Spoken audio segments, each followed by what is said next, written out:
So let's see what we got here going. So we're cooking hot. Now what I wanted to show you here was on this Kia that's low on refrigerant. 550, I'm gonna measure out and let you know how much refrigerant I get out there. It was 16, there's a previous video, it was 16 PSI at idle, 24 PSI at idle, oh no, at 2,000 RPMs. I got it at 2,000 RPMs. High side pressure. You see that 126 degrees? That's being taken right down by the condenser.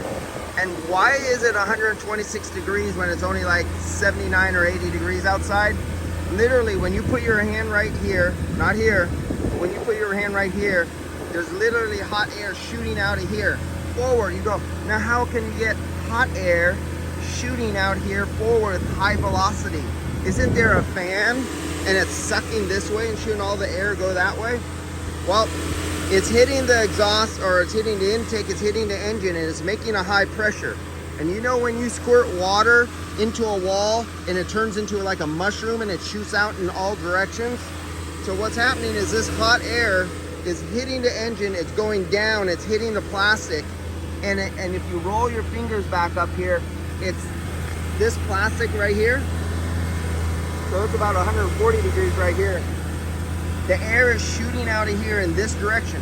So that means every time you come to stop and go traffic, or you're in slow moving traffic, you have air shooting around, rolling up and going in front and reheating the evaporator. That's why when you get in a car accident and you get aftermarket condensers and stuff like that, or cars that are poorly designed, and the body shop decides to leave those heat shields out and they leave the foam out, and the engine heat rolls around, the foam is missing, and literally the heat is rolling around here, wrapping at 125 degrees, reheating your condenser.